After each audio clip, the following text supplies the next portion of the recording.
नमस्कार. Info in मराठीमध्ये आपले स्वागत आहे. नेहमीप्रमाणे आम्ही इथे आहोत किचकट नियम, योजना आणि माहिती सोपी करून सांगायला, जेणेकरून तुम्हाला योग्य निर्णय घेता येतील.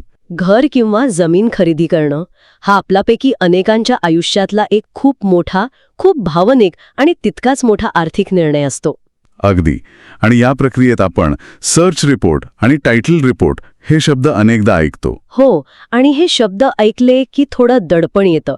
हे नक्की काय असतं, याची गरज का असते, आणि सर्वात महत्त्वाचं म्हणजे हे रिपोर्ट आपली फसवणुकीपासून खरंच सुरक्षा करतात का? आज आपण याच महत्त्वाच्या विषयावर बोलणार आहोत. ही प्रक्रिया म्हणजे काही कागदी घोडे नाचवणं नाही, तर तुमच्या कष्टाच्या पैशांसाठी एक सुरक्षा कवच आहे. आपण अगदी सोप्या भाषेत समजून घेऊ की ही संकल्पना काय आहे आणि सामान्य माणसासाठी ती किती आवश्यक आहे. चला मग अगदी मुळापासून सुरुवात करूया. सर्च आणि टायटल रिपोर्ट म्हणजे नेमकं काय? हे शब्द ऐकायला थोडे जड वाटतात.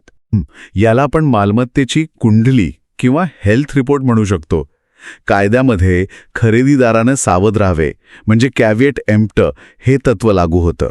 अच्छा, म्हणजे प्रॉपर्टीमधले दोष शोधण्याची जबाबदारी पूर्णपणे आपल्यावर, म्हणजे खरेदीदारावर असते. अगदी बरोबर. आणि सर्च आणि टायटल रिपोर्ट हे दोष शोधण्याचं सगळ्यात प्रभावी साधन आहे. म्हणजे ही एक प्रकारची प्रॉपर्टीची बॅकग्राऊंड चेक झाली. अगदी तसंच. यात दोन मुख्य भाग आहेत. पहिला आहे सर्च रिपोर्ट. सर्च रिपोर्ट हा आहे तपासाचा भाग. यात वकील दुय्यम निबंधक कार्यालयात म्हणजे सब रजिस्ट्रार ऑफिसमध्ये जाऊन मालमत्तेचा साधारणपणे 30 वर्षांचा इतिहास तपासतात. 30 वर्ष? हो, 30 वर्ष.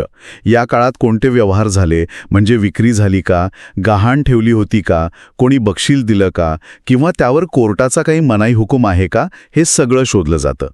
हा फक्त एक वस्तुनिष्ठ म्हणजे फॅक्च्युअल तपशील असतो. बरं, म्हणजे यात फक्त माहिती गोळा केली जाते, वकिलाचं मत नसतं. नाही, त्या माहितीच्या आधारावर येतो दुसरा भाग, टायटल रिपोर्ट. हा आहे त्या तपासाचा निष्कर्ष. अच्छा. सर्च रिपोर्टच्या आधारावर वकील आपलं कायदेशीर मत म्हणजे लीगल ओपिनियन देतात. बरोबर. ते सांगतात की सध्याच्या मालकाचा हक्क स्वच्छ आणि विक्रीयोग्य आहे की नाही. क्लिअर अँड मार्केटेबल ज्याला म्हणतात. बरोबर. मालमत्तेची मालकीची साखळी म्हणजे चेन ऑफ ओनरशिप ती अखंड आहे का हे तपासलं जातं. हे एक प्रमाणपत्रच असतं ज्यावर बँका कर्ज देताना पूर्णपणे विसंबून राहतात. छान. म्हणजे सर्च रिपोर्ट म्हणजे मालमत्तेचा भूतकाळ आणि टायटल रिपोर्ट म्हणजे तिची आजची कायदेशीर स्थिती. अगदी अचूक. ठीक आहे, तर हे तर स्पष्ट आहे की प्रॉपर्टी खरेदी करताना याची गरज लागतेच. पण इतरही काही प्रसंग आहेत का जिथे हे रिपोर्ट आवश्यक ठरतात? हो, नक्कीच. याची गरज अनेक ठिकाणी लागते. सगळ्यात महत्त्वाचं म्हणजे जुना फ्लॅट किंवा जमीन घेताना, म्हणजे रिसेल प्रॉपर्टीमध्ये 30 वर्षांचा सर्च रिपोर्ट अत्यंत आवश्यक आहे. आणि नवीन प्रोजेक्टमध्ये घर घेत असू तर? तिथेही ज्या जमिनीवर ती इमारत उभी आहे तिची मालकी बिल्डरकडे कायदेशीररित्या आहे का हे पाहणं खूप गरजेचं आहे. आणि गृहकर्ज? होम लोनसाठी तर या रिपोर्टशिवाय पर्यायच नाही. कोणतीही बँक किंवा वित्तीय संस्था या रिपोर्टशिवाय कर्ज मंजूरच करत नाही, कारण त्यांना खात्री हवी असते की मालमत्तेवर इतर कोणाचाही हक्क किंवा बोजा नाही. बरोबर. मुंबई पुण्यासारख्या शहरात पुनर्विकास प्रकल्प म्हणजे रिडेव्हलपमेंटमध्ये सुद्धा हे खूप महत्त्वाचं आहे. अच्छा. याशिवाय दीर्घकालीन भाडेकरार असेल, वारसा हक्काने मिळालेली मालमत्ता विकायची असेल किंवा बिल्डरला रेरा नोंदणी करायची असेल तर हा रिपोर्ट बंधनकारक आहे. म्हणजे एक गोष्ट पक्की आहे, रजिस्ट्री पूर्वी सर्च आणि टायटल रिपोर्ट नाही इज इक्वल टू धोका. 100%. बरं, मग या कामासाठी नक्की कोणती कागदपत्रे लागतात आणि हे काम कोणाकडून करून घ्यायला पाहिजे? मालमत्तेच्या प्रकारानुसार कागदपत्रे थोडी बदलतात. समजा शेतजमीन असेल तर 712 उतारा, फेरफार नोंदी. जुन्या? हो, शक्यतो 1950 पासूनच्या असतील तर उत्तम. सोबत 8A उतारा आणि जमिनीचा नकाशा. आणि बिगर शेती म्हणजे NA प्लॉटसाठी? त्यासाठी NA ऑर्डर. आणि शहरी भागात असेल तर प्रॉपर्टी कार्ड म्हणजे मालमत्ता पत्रक लागतं. ठीक आहे. आणि फ्लॅट किंवा अपार्टमेंटसाठी? त्यासाठी कागदपत्रांची एक साखळीच लागते. पहिल्या मालकापासून आतापर्यंतच्या सर्व करारांची चेन, ज्याला चेन ऑफ ॲग्रीमेंट्स म्हणतात. प्रत्येक कराराचा इंडेक्स 2, इमारतीचा OC म्हणजे भोगोटा प्रमाणपत्र, आणि सोसायटी असेल तर शेअर सर्टिफिकेट आणि NOC. बरं, आता सगळ्यात महत्त्वाचा प्रश्न. अनेकदा एजंट किंवा बिल्डर म्हणतात की आमचे वकील आहेत ना, ते करून देतील. तर त्यांच्याकडून हे करून घेतलं तर चालेल का? अजिबात नाही. हा मुद्दा फार महत्त्वाचा आहे. हे काम फक्त आणि फक्त मालमत्ता कायद्यात सराव करणाऱ्या अनुभवी वकिलाकडूनच करून घ्यावं. तुमच्या स्वतःच्या वकिलाकडून. हो, तुमच्या स्वतःच्या स्वतंत्र वकिलाकडून. एजंटला कायदेशीर बारकावे कळत नाहीत आणि बिल्डरचा वकील काही दोष लपवू शकतो. तुमचा वकीलच तुमचा हित पाहू शकतो आणि तो त्याच्या मतासाठी कायदेशीररित्या जबाबदार असतो. हां, जबाबदारीचा मुद्दा खूप महत्वाचा आहे. हो. बरं, आपण मगाशी 30 वर्षांच्या नियमाबद्दल बोललो. 30 वर्षेच का? म्हणजे हा आकडा कुठून आला? कमी कालावधीचा रिपोर्ट नाही का चालत? नाही, यामागे एक भक्कम कायदेशीर कारण आहे.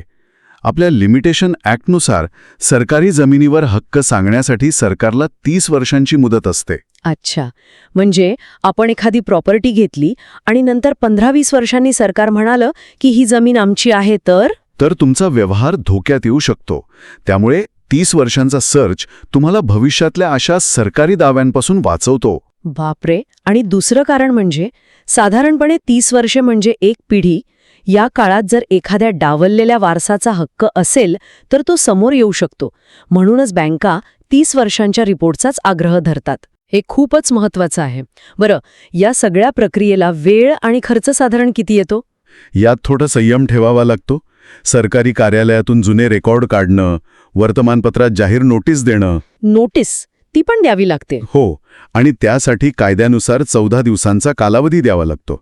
या सगळ्यात साधारण 15 ते 25 दिवस लागतात. आणि खर्च? खर्चाचा विचार केला तर सरकारी शुल्क आणि जाहिरात मिळून 3 ते 5 हजार रुपये आणि त्यावर वकिलाची फी असते.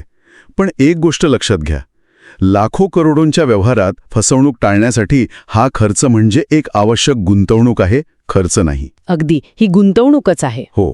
तर आजच्या चर्चेचा सारांश काय आहे जो आपल्या श्रोत्यांनी लक्षात ठेवावा? अगदी सोप्या शब्दात सांगतो. 1. घाई करू नका. स्वस्त मिळते म्हणून सर्च रिपोर्टशिवाय व्यवहार करू नका. 2. एजंटवर अवलंबून न राहता स्वतःच्या वकिलाकडून 30 वर्षांचा सर्च करून घ्या. आणि तिसरा मुद्दा? तिसरा आणि सर्वात महत्वाचा, जाहीर नोटीस द्यायला विसरू नका. जाहीर नोटीस ते भविष्यातल्या कटकटी टाळण्यासाठी एक ब्रह्मास्त्र आहे असं तुम्ही म्हणालात. अगदी बरोबर, कारण ते दिल्यानंतर भविष्यात कोणीही येऊन आम्हाला माहीत नव्हतं असं म्हणू शकत नाही. कायदा तुमच्या बाजूने उभा राहतो. बरोबर. मालमत्ता व्यवहाराचा पाया क्लिअर टायटलवर उभा असतो आणि तो पाया भक्कम करण्याचं काम हा रिपोर्ट करतो. सावध ऐका पुढल्या हाका, ही म्हण इथे अगदी चपखल बसते. नक्कीच. आज केलेला एक छोटासा सर्च रिपोर्ट उद्या होणारे मोठे आर्थिक नुकसान आणि मनस्ताप वाचवतो. ही माहिती निश्चितच अनेकांसाठी खूप मोलाची ठरेल. जाता जाता श्रोत्यांसाठी एक विचार. समजा रिपोर्टमध्ये काही दोष आढळलाच, तर तो व्यवहार तिथेच थांबतो का, की ते दोष दूर करून पुढे जाता येतं? यावरही आपल्या वकिलाशी नक्की चर्चा करायला हवी. अगदी. आणि अशाच प्रकारच्या अधिक माहितीसाठी इन्फो इन मराठीला सबस्क्राईब केलं आहे याची खात्री करा. धन्यवाद.